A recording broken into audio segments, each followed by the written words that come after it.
नमस्ते प्यारे बच्चों। तो आइए आज हम देखते हैं गणित का अध्याय 14।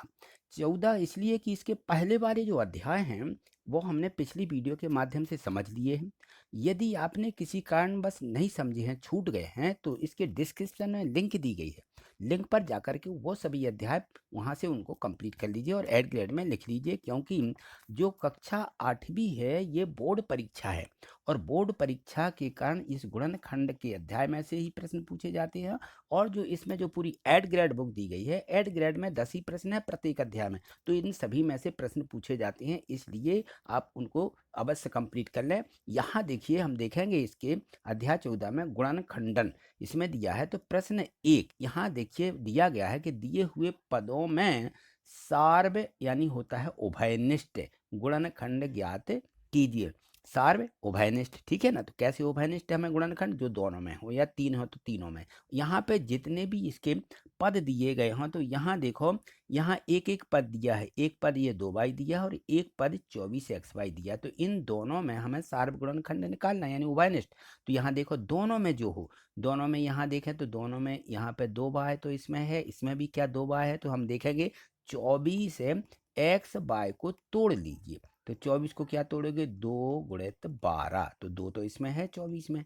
और देखिए यहाँ पे x भी है और y भी है, तो इसमें से y ले लेंगे तो 2 आ जाएगा और y आ जाएगा और 12 और x बच जाएगा। तो 2y इस 24 में भी है, तो हम यहाँ लिख देंगे कि 2 और 24 का सार्व गुणनखंड तो 2 है ना।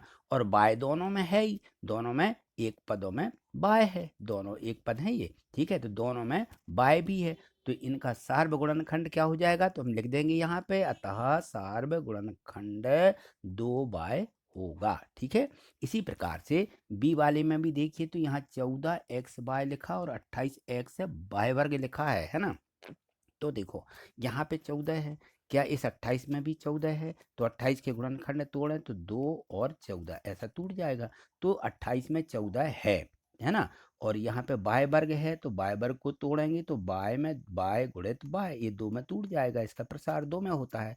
तो ये देखिए इसमें बाय वर्ग में भी बाय है और 28 में भी 14 है, तो कितना हो जाएगा, 14 आ जाएगा और बाय आ जाएगा, ठीक है। अब एक्स देखिए, तो एक्स भी दोनों में है, क्या हो जाएगा, 14x बाय दोनों में है ना। तो इसका जो है सार्व यानी उभयनिष्ठ गुणनखंड 14x बाय होगा। तो पहले संख्याओं का लिख लीजिए कि 14 और 28 का सार्व गुणनखंड 14 है और दोनों एक ही पदों में, एक एक पद हैं, दोनों एक एक पद बोला जाता है। तो इनमें x का निम्नतम घात है 1 है और y का भी निम्नतम घात 1 है, तो x और y दोनों के क्या होंगे, सार्वगुणनखंड होंगे। तो 14 और x y, अतः सार्वगुणनखंड क्या हो जाएगा, 14x y होगा, ठीक है। चलिए आगे देखिए। यहाँ देखिए प्रश्न 2 दिया गया है, आपको प्रत्येक प्रश्न को अच्छे से समझना है। गुणनखंड जो है ये परीक्षा में इसके सवाल आते हैं और सरल रहते हैं, इसलिए आप इनको अच्छे से समझ लीजिए ताकि हमसे सभी बने, ठीक है ना। निम्नलिखित व्यंजकों के गुणनखंड कीजिए। तो यहाँ देखो पद दिए गए हैं, है ना। 5x धन 20, इसमें 2 पद वाला ये व्यंजक बना हुआ है, इनको हम क्या बोलते हैं, व्यंजक। क्या कहेंगे, व्यंजक। इसलिए इन लोगों ने यहाँ पे लिखा है कि निम्नलिखित व्यंजकों के, अब यहाँ पे सीधे सीधे पदों के नहीं लिखा है, लिखा है व्यंजकों के, है ना। और यहाँ देखो 6ab और ऋण 9ac, ये 2 पद हैं इसमें, ये भी पूरा क्या कहलाएगा, व्यंजक, ठीक है। तो यहाँ हमें क्या करना है, इनके गुणनखंड निकालना है। तो दोनों में जो हो 5x और यहाँ पे है 20, तो इस पहले वाले पद में और इस दूसरे वाले पद में दोनों में हमारा ऐसा सार्व गुणनखंड होना चाहिए या उभयनिष्ठ गुणनखंड होना चाहिए जो दोनों में हो, ठीक है ना। तो इनके यहाँ पे देखें, तो हम जानते हैं कि 5x बराबर क्या हो जाएगा, इसका प्रसार लिख लिए, 5x बराबर 5 गुणित x और 20 के गुणनखंड कर लीजिए, तो 2 2 5, 2 दूनी 4, 4 5 6 20, इसके इस प्रकार के गुणनखंड कर लेते हैं हम। और यहाँ देखेंगे दोनों में 5x धन 20 बराबर लिखेंगे 5 गुणित x और यहाँ धन लगाएंगे जो धन लगा हुआ है और यहाँ 2 गुणित 5, ठीक है ना। अब दोनों में देखिए, दोनों में क्या है, दोनों में 5 है है ना। तो 5 को क्या करेंगे हम, 5 गुणांक को बाहर कर लेंगे तो बचेगा क्या, यहाँ पे मिल जाएगा x और यहाँ पे मिल जाएगा 2 गुणित 2। तो अंदर देखिए यहाँ पे हमने लिख दिया 5 गुणित x धन 2 गुणित 2, 2 गुणित 2 यानी होता है 4। तो कितना हो जाएगा, 5 गुणित x धन 4, ये कहलाएगा इसका गुणनखंड। जो ये हमें यहाँ पे व्यंजक दिया गया है, इस व्यंजक के गुणनखंड होंगे 5x धन 4। ठीक है। इसी प्रकार से बी में भी देखो, यहाँ पे 6ab ऋण 9ac लिखा हुआ है। तो यहाँ देखिए 6ab का प्रसार करें और 6 के गुणनखंड लिख लें तो 6 के गुणनखंड 2 और 3 होंगे, और ए और बी को हम अलग अलग प्रसार में लिख देते, ए गुणित बी। ठीक है। इसी प्रकार से यहाँ ऋण 9 दिया है तो ऋण 9ac दिया है, ऋण ac के अलग अलग लिखेंगे, ए गुणित सी, और 9 का हो जाएगा गुणनखंड ऋण 3 गुणित 3। ठीक है। अब यहाँ दोनों में देखो तो दोनों में कौन सी संख्या उभयनिष्ठ है ये हमें देखना है। तो यहाँ देखेंगे दोनों में 3 है और दोनों में ए है।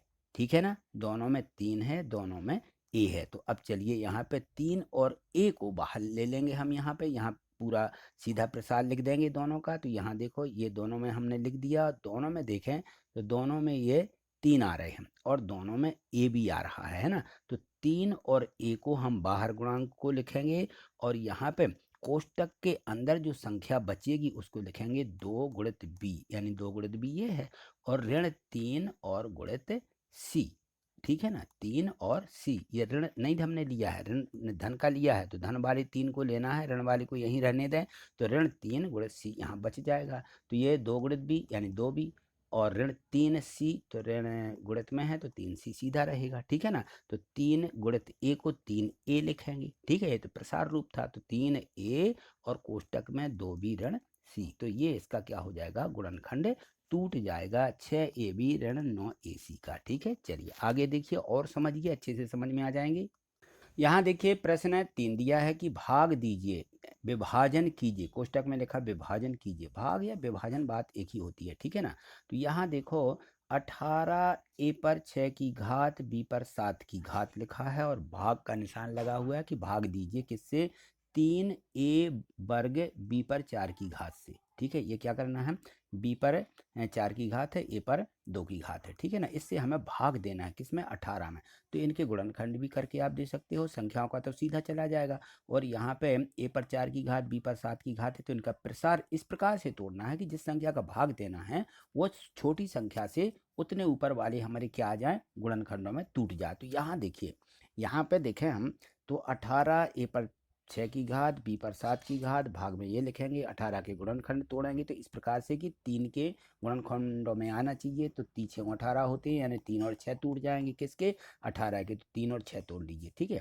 इसके बाद देखेंगे ए पर 6 की घात है, तो यहाँ देखें ए पर कितने की घात है, भाग में ए पर 2 की घात है ना। तो यह ए पर 6 की घात के जो हम गुणनखंड तोड़ेंगे तो ये हमेशा गुणांक में घातें जोड़ी जाती हैं, इसलिए जोड़ने के रूप में तोड़ना है। तो 6 के 2 गुणनखंड 2 और 4 होंगे, इस प्रकार से तोड़ेंगे। तो ए पर 2 की घात और ए पर 4 की घात ऐसे तोड़ेंगे। तो ए पर 2 की घात गुणित ए पर 4 की घात। ठीक है। इसी प्रकार से बी के तोड़िए, बी पर 7 की है और बी पर 4 की है, तो 4 में और 3 में टूटेंगे, 4 और 3 7 होते हैं, है ना। तो बी पर घात होगी 4 की और 3 की, और बटे वाले जो गुणांक हैं इनको लिख दीजिए, 3 गुणित ए पर 2 की घात गुणित बी पर 4 की घात, और सीधे काट दीजिए, ये 3 से 3 कट जाएगा, ए वर्ग से ए वर्ग कट जाएगा। ठीक है। बी पर 4 की घात से बी पर 4 की घात कट जाएगी। ठीक है। बचेगी जो संख्या उसको हम लिख देंगे, ए पर 4 की घात बी पर 3 की घात और 6। ठीक है ना, इनको जो बचा हुआ है इसको लिख दीजिए, बटे में कुछ नहीं है। तो 6 ए पर 4 की घात बी पर 3 की घात, ये हमारा विभाजन हो गया, हमने भाग दिया, तो ये संख्या हमारी उत्तर में आ जाएगी। ठीक है। चलिए बी वाले में भी इसी प्रकार से तोड़ना है। यहाँ देखो 3x वर्ग बाय धन 9x से में भाग देना है किनका, 3x का। तो 3 और x के रूप में हम इसको भी तोड़ेंगे और इसको भी तोड़ेंगे। तो यहाँ से देखिए हमें इनको कैसे तोड़ना है, क्योंकि ये यहाँ पे अंदर धन लगा हुआ है तो भाग तो हम 3x का दोनों में देंगे, तो अलग अलग लिख लीजिए। यहाँ देखिए भाग के रूप में लिख करके 3x² बाय, ठीक है, और बटे में 3x है तो दोनों के बटे लिख दीजिए, इसके ही बटे 3x लिख दीजिए, धन 9x के बटे भी 3x लिख दीजिए और इनके गुणनखंड तोड़ लीजिए। तो यहाँ देखो 3x² है तो 3 गुणित x गुणित x गुणित बाय में तोड़ लीजिए, और ये धन 9x है तो 3 त्रिका 9, 3 गुणित x में ये टूट जाएगा, और 3 गुणित x ये ही कहलाए है ना। तो यहाँ से जो संख्या कट रही हैं उनको काट दीजिए, x कट जाएगा और यहाँ पे 3 और 3 कट जाएंगे, 3 इसके कट जाएंगे, x इसका कट जाएगा। अब जो बची हुई संख्या उसको लिख दीजिए। तो यहाँ पे क्या मिला, x गुणित बाय, और यहाँ पे मिल गया धन का में 3, ये धन में 3, यहाँ धन ज्यों का त्यों लगाना है। तो यहाँ हो जाएगा x गुणित बाय धन 3 यानी x बाय धन 3, ठीक है, ये हमारा भागफल आ जाएगा। ठीक है, तो यहाँ जो विभाजन करना था इस प्रकार से हमें जो हमारे व्यंजक रहते हैं इनका हमें विभाजन करना है। ठीक, यहाँ देखिए प्रश्न 4 दिया गया है कि भाग दीजिए 63a² b पर 4 की घात c पर 6 की घात को 7a² b² और c पर 3 की घात से भाग देना है। इससे हमें भाग देना, को की जगह हम क्या लगा देंगे, भाग, ठीक है ना। तो यहाँ देखो हमने ये संख्या लिखी और संख्या लिखने के बाद 63 के गुणनखंड देखेंगे क्या होते हैं।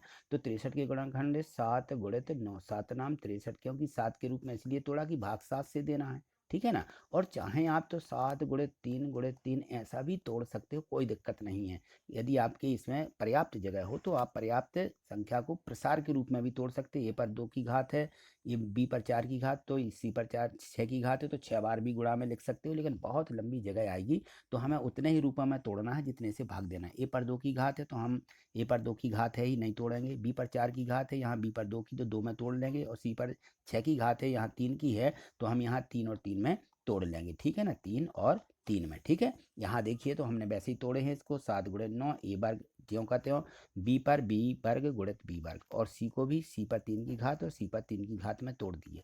नीचे भी प्रसार के रूप में लिख करके और इनको काट दिया कि 7 से 7 कट जाएंगे, ए वर्ग कट जाएगा, बी वर्ग कट जाएगा, और सी पर 3 की घात एक सी पर 3 की घात कट जाएगी। जो संख्या बचेगी उनको हम यहाँ पे लिख देंगे। तो क्या बची हमारे पास, यहाँ पे देखिए 9 बच गए हमारे, यहाँ 9 बचेंगे, और बी वर्ग बचेगा, और सी पर 3 की घात यहाँ लिख लीजिए, और दोनों को मिला करके तीनों को यहाँ लिख दीजिए 9 बी वर्ग सी पर 3 की घात। ये क्या हो जाएगा, हमारा भागफल हो जाएगा, यही हमारा उत्तर, ठीक है।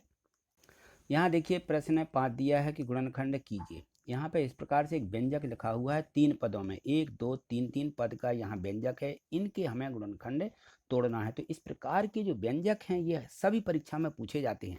आपने यदि मेंस का मेरिट की परीक्षा दी हो तो उसमें ये पूछा गया था, और यदि मान लीजिए आप एक्सीलेंस की उत्कृष्ट विद्यालय की परीक्षा की तैयारी कर रहे हैं तो उसमें भी ये पूछा जाएगा, इसलिए इनको जो है अच्छे से तैयार करके रखना है। यहाँ देखिए दिया गया है x पर 3 की घात 7x धन 12, ये लिखा हुआ है, ठीक है ना। तो इसके गुणनखंड कैसे टूटते हैं, मध्य पदों को 2 पदों में तोड़ करके, या इसमें जो हमारा सर्वसमीका होती है, सर्वसमीका चौथी लगा देंगे। उस सर्वसमीका चौथे को क्या लिखते हैं, यहाँ देखिए यदि हमारे पास में इस प्रकार की संख्या होती है कि x धन a और दूसरे कोष्टक में x धन b, तो हमारा जो यहाँ पे गुणनखंड रहता है ये इस रूप में टूटता है कि x वर्ग धन, यहाँ पे टूट जाता है a धन b x, और यहाँ पे टूट जाता है ए बी के रूप में। तो ये 2 गुणनखंड हो जाते हैं ए एक्स धन बी एक्स के रूप में। यहाँ इस प्रकार से ये चौथी सर्वसमीका है, इस चौथी सर्वसमीका का सहारा लेते हुए इनको तोड़ना है। तो मध्य पदों को 2 पदों में तोड़ना, ये टूट जाएंगे। यहाँ देखेंगे इसको देख करके कि जो हमारी संख्या रहती है बाहर वाली, इनका हम ऐसा गुणा करें कि गुणनफल यहाँ की संख्या आ जाए और मध्य पदों को जोड़ें तो मध्य पद आ जाए। तो यहाँ देखिए 12 लिखे हुए हैं, तो 12 को 2 पदों में तोड़ेंगे तो 4 3 12 होते हैं, 4 3 12, और 4 और 3 को जोड़ेंगे तो 4 धन 3 कितना होता है, ये 7 होते हैं, और ये 12 होते हैं। देखिए यहाँ पे ये 7 आ गए, ये 12 आ गए, तो मध्य पद को 2 पदों में 4x और 3x में इस प्रकार से बांट देना अलग अलग, ठीक। और यहाँ पर फिर इसके बाद में 2 पदों को लेकर के 2 ये पद हो जाएंगे, 2 ये पद, दोनों में देखेंगे कि जो संख्या दोनों में है उसको हम उभयनिष्ठ या उसको हम बाहर निकाल लेंगे, ठीक है ना। तो यहाँ देखिए यहाँ x वर्ग है, यहाँ x है, तो यहाँ भी एक x कहलाया है ना, तो x को बाहर निकालेंगे तो यहाँ एक x बच जाएगा, यहाँ 4 बच जाएंगे। देखिए यहाँ पे ये इस प्रकार से हम x को बाहर निकालेंगे। यहाँ पे 12 के 2 गुणनखंड 4 और 3, तो 3 यहाँ से निकाल लेंगे, x धन 4 यहाँ बच जाएगा, ठीक है। तो 12 को किस में तोड़ लेना है, 3 और 4 में कहलाया। ये तो 3 क्या हो जाएंगे, इसके बाहर आ जाएंगे, यहाँ बच जाएगा x, यहाँ बच जाएंगे 4, तो x धन 4। अब देखें कोष्टक के अंदर जो हमारी संख्या है, तो दोनों पदों में ये 2 पद बन गए, 4 पद के कितने बन गए, ये 2 पद। दोनों पदों में कोष्टक के अंदर x धन 4 है, x धन 4 है। x धन 4 को बाहर रखना है, पूरे कोष्टक को बाहर उठा लेंगे तो यहाँ पे x बचेगा, यहाँ पे 3, तो दूसरे कोष्टक बन जाता है और ये बच जाता है x धन 3। यही हमारा गुणनखंड है। इस व्यंजक का ये गुणनखंड इस रूप में टूटता है। ठीक है, जैसा हमने ये यहाँ पे सर्वसमीका बताई कि सर्वसमीका देखिए 2 गुणनखंडों के रूप में टूटी थी, ये जो सर्वसमीका है। ठीक है, यहाँ देखें दूसरा दिया गया है, इसमें है x वर्ग ऋण 10x धन 25। तो 25 के ऐसे गुणनखंड तोड़ो कि हम गुणा करें तो 25 आए और जोड़ें या घटाएं तो ऋण का 10 प्राप्त हो जाए। ठीक है ना, तो यहाँ देखिए 25 को 5 पंचे 25 होते, तो 5 5 में टूट जाएगी, और ऋण 5 और ऋण 5 को जोड़ेंगे तो 10, तो यहाँ लिख देंगे ऋण 5 और ऋण 5, इस ऋण 10 को तोड़ दिया। ठीक है ना, और 25 5 गुणित 5 होते ही, ये 5 गुणित 5 आएंगे, तो हमारी संख्या यहाँ कॉमन होगी तो 5 होगी। ठीक है, यहाँ देखो तो दो दो पदों में देखिए, यहाँ पे दो दो पदों में हम उभयनिष्ठ लेते हैं, यहाँ से x और यहाँ से 5। ठीक है, तो आ जाएगा यहाँ पे x से ऋण 5 और यहाँ ऋण 5, यहाँ से निकालेंगे तो x ऋण 5 यहाँ बचेगा। कोष्टक के अंदर देखें तो x ऋण 5 आ गया है। ठीक है, जब x ऋण 5 ये है तो इसको हम क्या करेंगे, बाहर निकाल लेंगे। जब हम इसको बाहर निकाल लेंगे तो x ऋण 5 दूसरे कोष्टक में बच जाएगा। ठीक, तो इस प्रकार से x ऋण 5 और x ऋण 5 ये 2 गुणनखंड इसके हो जाएंगे, जो हमारा 3 पदों में ये व्यंजक था। ठीक, चलिए आगे देखें। प्रश्न 6 देखिए, दिया है कि 16x पर 2 की घात ऋण 49 के गुणनखंड कीजिए। अब यहाँ देखो तो ये 2 पदवश दिए गए हैं, ये जो व्यंजक है इसमें 16 और 49, इस संख्या को देखिए तो ये जो 16 है ये 4 का वर्ग होता है, यानी 4 गुणित 4। ठीक है ना, और 49 7 गुणित 7 होता है, यानी कहने का मतलब ये है कि ये 4 का वर्ग है, ये 7 का वर्ग है।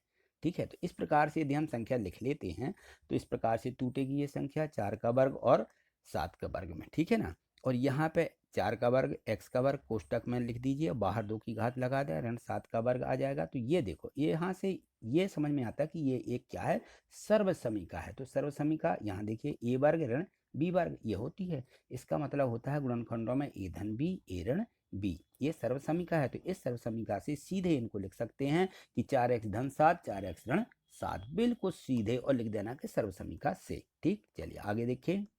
यहाँ देखिए प्रश्न 7 दिया है, इसके भी गुणनखंड करना है। तो यहाँ देखो 4 पद दिए गए हैं इस व्यंजक में, तो यहाँ देखो दो दो को हम यानी इकट्ठा कर लेंगे, लेकिन हमें सबसे पहले इनको व्यवस्थित कर लेना है कि किस संख्या के साथ किसको रखा जाए। कि ये संख्या हम यदि उभयनिष्ठ लेते हैं, गुणनखंड तो इसके टूटे ही हैं, और इसको हम उभयनिष्ठ लें तो सही ढंग से हो जाए। तो यहाँ देखिए बाई एक्स बाई जेड लिखा है, यहाँ एक्स बाय है ना, तो एक्स इसके साथ आ जाए और बाई जेड इस जेड के साथ चला जाए। ठीक है ना, तो इसको आगे इसको पीछे यदि हम कर लेते हैं, जेड को भी हम चाहें तो इस बाई जेड के आगे इसके साथ में रख सकते हैं। तो यहाँ देखिए मैंने व्यवस्थित किया है, इसको एक्स बाई के साथ में रख दिया, एक्स जेड को इसके साथ में रख दिया। ठीक, अब दो दो के इस प्रकार से जोड़े बनाते हुए और इनमें से एक्स निकाल लें, इसमें से जेड बाहर निकाल लें, तो यहाँ आ जाएगा एक्स धन बाय और यहाँ एक्स धन बाय आ जाएगा। कोष्टक के अंदर अब देखिए एक्स धन बाय यहाँ पर है, एक्स धन बाय यहाँ पर बचा है ना, तो एक्स धन बाय को बाहर निकाल लेंगे तो एक्स धन जेड अंदर आ जाएगा, ये हमारा गुणनखंड टूट जाएगा। ठीक है, बिल्कुल जैसे तोड़ते आ रहा है वैसे इसको तोड़ना था। अब यहाँ देखिए जो प्रश्न 8 दिया गया है इसमें भी है कि गुणनखंड कीजिए। यहाँ भी 3 पद दिए गए हैं, इसमें संख्या बड़ी बड़ी लिखी हुई है। तो यहाँ ध्यान से देखिए, यहाँ लिखा हुआ है 8x पर 3 की घात धन 24x वर्ग बाय। ठीक है, और यहाँ लिखा है ऋण 32x बाय पर 2 की घात। तो ये किसी भी प्रकार से इसमें x है, यहाँ बाय है, यहाँ x पर 3 की घात है, तो ये सर्वसमीका का उपयोग नहीं हो रहा है। तो आपको क्या करना है, यहाँ जो हमारी सर्वसमीका बनने जा रही है उस सर्वसमीका को देखिए, यहाँ पे मैंने लिखा है a धन b का पूरे का वर्ग। क्या होता है, यदि a धन b होल वर्ग या पूरे का वर्ग होता तो ये सर्वसमीका 2 नंबर की या पहली सर्वसमीका है। तो इसमें होता है a वर्ग धन 2ab धन b वर्ग, यानी आगे और पीछे की संख्या का वर्ग और इनके गुणांकों का दुगुना, ये मध्य में आता है। ठीक है, तो इस प्रकार से यदि आता है तो इसको हम तोड़ लेंगे। तो यहाँ देखिए, यहाँ 8x पर 3 की घात, यहाँ 24 है, यहाँ 32 है, तो यहाँ 8 कॉमन लेंगे। यदि हम यहाँ से 8 है x, 8 एकम 8 3 24, तो ये संख्या टूट तो जाएगी, लेकिन यहाँ में जो है आगे जो हम सर्वसमीका तोड़ेंगे तो वो हमारी भिन्न के रूप में होगी। तो यहाँ देखिए हमने इस प्रकार से तोड़ा इसको, यहाँ से 2 कॉमन लिया है और x को बाहर निकाल लिया, 2 और x। तो यहाँ देखो इसके बराबर सीधा लिखा, यहाँ से 2x कॉमन ले लिया क्योंकि 2 सभी में है, तो 2 चौके 8, 4x वर्ग बन जाएगा यहाँ पे, और यहाँ 2 12 24, तो यहाँ 2 बाहर आ जाएगा, तो 12 यहाँ पे x, यहाँ पे y, 12x y, और यहाँ ऋण 16y वर्ग बच जाएगा, 16 दूनी 32। ठीक है, यहाँ से x बाहर हो गया। तो अब देखिए ये सर्वसमीका आपको यहाँ पे बनते हुए नजर आ रही होगी कि ये 4x वर्ग है, यहाँ 16y वर्ग है, तो 4 किसका वर्ग होता है? 2 का वर्ग होता है, तो यहाँ 2x वर्ग बन जाएगा, यहाँ 16 है तो 4 बन जाएगा। लेकिन यहाँ पर देखें क्या इन दोनों का दुगना यहाँ आ जाएगा, तो यहाँ देखिए 2 और यहाँ पे है कितने 4, 4 दूनी 8, 8 दूनी 16 होते हैं, जबकि यहाँ 12 हैं, तो नहीं आ रहे हैं। तुम क्या करेंगे यार, इसके लिए इस ऋण 16y वर्ग को तोड़ देना है। आगे सर्वसमीका बने उसके यानी गुणनखंडों के रूप में, तो 4 के बाद क्या आता है? 4 के बाद 5, 25 आते हैं, तो 9 और 25 में इसको तोड़ देना है। तो देखिए यहाँ पर मैंने इसको 9 और 25 के रूप में तोड़ दिया कि ऋण 25 बाय वर्ग और धन के 9 वर्ग, यानी ये 16 ही है। ठीक है ना, तो यहाँ देखें, अब देखिए यहाँ पे यदि हम 3 और 9 4 में इसमें तोड़ देंगे कि 9 के हो जाएंगे हमारे 3 का वर्ग, और 2 तो हमारा यहाँ पहले ही से बन रहा है, तो ये एक सर्वसमीका हमारी इस प्रकार से ये सर्वसमीका बन जाएगी। तो यहाँ देखिए इसको, ये हो जाएगा 4x का वर्ग यानी 2x का वर्ग, यहाँ 12x बाय ज्यों कहते हो, यहाँ हो जाएगी हमारी संख्या 3y का वर्ग, और ये ऋण 25 कितने का? 5y का वर्ग हो जाएगा। तो अभी इसको सिर्फ लिखते चलिए, और यहाँ देखिए ये सर्वसमीका बन गई हमारी। क्या कि यदि हम इसको लिखें कि 2x धन 3y, तो ये सर्वसमीका टूट जाती है। यदि हम इनका गुणा करें तो ये दुगना आ रहा है, 2 3 6, 6 दूनी 12xy, ये बिल्कुल यहाँ पे सही मिली है। ठीक है ना, तो ये कितने की हो जाएगी? 2x धन 3y पूरे का वर्ग, इस पूरे सर्वसमीका का ये हमारा गुणनखंड आ जाएगा, 2x धन 3y का वर्ग। और यहाँ पे देखो बचेगा ऋण 5y का वर्ग, ये ऋण 5y का वर्ग। तो अब यहाँ पे दूसरी सर्वसमीका लगा देना है, a वर्ग ऋण b वर्ग वाली, क्या होती है? a वर्ग ऋण b वर्ग, ये हमारी तीसरी सर्वसमीका है, जिसका नाम है यहाँ पे हम लिखते हैं कि a धन b और a ऋण b, इसके रूप में इसको तोड़ देना है। देखिए यहाँ पे तो 2x धन 3y धन 5y, ये देखो यहाँ पे ये आ जाएगा, ये धन के रूप में है पहली, दूसरी ऋण के रूप में है, तो दूसरी में 2x धन 3y ऋण 5y। ठीक है ना, इस प्रकार से इसको तोड़ दिया, और तोड़ने के बाद जो संख्या जुड़ रही है उसको जोड़ दीजिए, 3y में 5y जोड़ेंगे तो कितने आ जाएंगे? 8y, तो 2x धन 8y, और दूसरे में 3y ऋण 5y है, 5y में से 3 घटाएंगे, ऋण के 2y बचेंगे, तो यहाँ 2x है और ऋण 2y ये आ जाएगा। ठीक है, ये दो गुणनखंड इसके टूट जाते हैं। अब देखिए यहाँ पर, यहाँ से 2 2 दोनों में कॉमन है, यहाँ से भी 2 2 दोनों में कॉमन है, तो 2 गुणित 2 यानी कितने हो जाएंगे? 4 हो जाएंगे। तो हम इसको सीधे लिख सकते हैं, चाहे तो 2 गुणित 2 यानी 4 सीधे कॉमन लीजिए, तो 4 दूनी 8x। तो यहाँ पे हमने गुणनखंड के रूप में लिख दिया 8x, यहाँ बचेगा x, यहाँ बचेंगे 4, यहाँ x, यहाँ y। ठीक है ना, तो यहाँ x धन 4y और x ऋण y, उत्तर बराबर ये लिख देना, क्योंकि यहाँ जगह नहीं थी इसलिए हमने इसको सीधे, नहीं तो हम इसको 2 2 निकाल करके भी आपको समझा देते। ठीक है, अब आपको समझ में आ ही गया होगा। ठीक, चलिए आगे देखिए। प्रश्न 9 देखिए, यहाँ भी दिया कि गुणनखंड कीजिए, तो यहाँ 4 पद दिए गए हैं। इन 4 पदों में हम क्या करेंगे, इसमें देखेंगे कि कौन से पदों में ये संख्या टूट रही है। तो यहाँ देखो, यहाँ लिखा 25 ऋण a वर्ग ऋण b वर्ग ऋण 2ab, तो यहाँ ऋण ऋण है सभी में। यदि हम इनमें से ऋण बाहर निकाल लेते हैं, देखिए ये हम यदि इसमें से ऋण बाहर निकाल लेंगे तो a वर्ग धन b वर्ग धन 2ab, ये पूरी सर्वसमीका ही बन गई।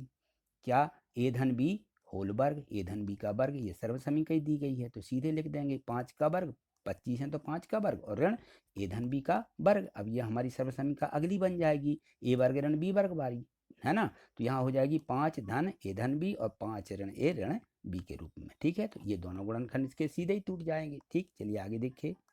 तो अब हम यहाँ प्रश्न 10 को देखने वाले हैं। यदि आपने चैनल सब्सक्राइब नहीं किया है तो चैनल को सब्सक्राइब करके रखिए, और वीडियो को लाइक करना मत भूलिए। आप लोग वीडियो को लाइक नहीं करते हैं। चलिए ठीक है, अभी आप वीडियो को लाइक अभी कर लीजिए, क्योंकि बाद में ये सब करना हम भूल जाते हैं। तो चलिए यहाँ पे देखिए, अब ये दिया गया है यहाँ पे प्रश्न 10, ठीक है ना। तो इस प्रश्न 10 को समझिए, क्योंकि इसमें भी दिया गया है कि इनके भी हमें क्या करना है, भाग दे करके इनका हमें भागफल ज्ञात करना है। तो यहाँ देखो इसमें दिया है कि 45 है x पर 4 की घात ऋण 7x पर 3 की घात धन 12x वर्ग। ये पूरा व्यंजक दिया गया और यहाँ पे 45 इसका गुणांक है, ठीक है ना। इसको 5x x ऋण 3 से भाग दीजिए। तो यहाँ देखो 5x और x ऋण 3 के गुणनखंड के रूप में हमें ये जो कोष्टक में व्यंजक लिखा है इसको हमें क्या करना पड़ेगा, तोड़ना पड़ेगा। और 45 को किस में तोड़ना होगा, 5 में तोड़ना होगा, ठीक है ना। तो यहाँ देखिए इसके जो यहाँ पे गुणनखंड दिए गए हैं, यहाँ देखते हैं हम कि 45 x पर 4 की घात, ये इसके गुणनखंड करेंगे हम। सबसे पहले इस पूरी संख्या के पहले गुणनखंड कर लीजिए, बाद में इसको भाग दीजिए। तो यहाँ देखिए इसके गुणनखंड हम देखते हैं तो 45 के गुणनखंड क्या हो जाएंगे, यहाँ से सबसे पहले तो इनमें से x वर्ग कॉमन है, इसको निकाल लीजिए। x पर 4 की घात है, x पर 3 की घात है, x पर 2 की घात है। तो सबसे छोटी घात x पर 2 की है, तो सभी में से x पर 2 की घात क्या करेंगे, हम कॉमन निकाल लेंगे। चलिए x पर 2 की घात यहाँ बाहर आ जाएगी, तो यहाँ x पर 2 की घात बचेगी। यहाँ x से अकेला बचेगा क्योंकि 3 की घात है, 2 बाहर हो जाएगी, 1 बचेगी। यहाँ x पर 2 की घात है, ये बाहर हो जाएगी, अकेले 12 बच जाएंगे, ठीक है। तो इस प्रकार से हमें इसको तोड़ लेना है सबसे पहले। अब चलिए यहाँ पे आगे देखिए, 45 एक्स वर्ग, तो 45 एक्स वर्ग है, ये कितना 45 एक्स वर्ग के दो पदों में तोड़े, 5 में और दूसरा हम देखेंगे कितना आता है, 5 नाम 45, तो 5 में और 9 में टूट जाएगा। तो x है 7 में, तो 5x गुणित 9x ऐसा तोड़ सकते हो, 5x गुणित 9x, ठीक है। तो इन दो पदों में तोड़ना है आपको 45 एक्स वर्ग को। चलिए यहाँ पे देखें तो x वर्ग ऋण 7x धन 12 है, और ये जो हमने देखी है संख्या, यहाँ पे ये व्यंजक बच रहा है, ये व्यंजक हम पहले तोड़ के आ रहे हैं कि गुणा करें तो 12 आ जाए और जोड़ें या घटाएं तो ऋण 7 आ जाए। तो यहाँ देखिए 7 कैसे में आएगा, ऋण 3 और ऋण 4 7 होते हैं, है ना। तो यहाँ 4 और 3 के ऋण के पदों में तोड़ लेना, धन 12, 12 भी हमारा 4 और 3 में गुणांक में जाएगा। तो अब देखेंगे यहाँ पर ये इसके जो गुणनखंड टूटते हैं, यहाँ देखिए 45 एक्स वर्ग, और ये हो जाएगा यहाँ पे दो दो के पद लेते हुए x कामन, x ऋण 3, यहाँ पे ऋण 4 कामन आ जाएगा क्योंकि 4 और 3 के पदों में 12 है। तो यहाँ बच जाएगा x ऋण 3, यहाँ भी आ जाएगा x ऋण 3। तो x ऋण 3 को बाहर निकाल लें तो x ऋण 4 बच जाएगा। और इस 45 एक्स वर्ग को दो पदों में इस प्रकार से तोड़ लेना, 9x और 5x में, ठीक है। तो ये टूट गया x ऋण 3 और x ऋण 4।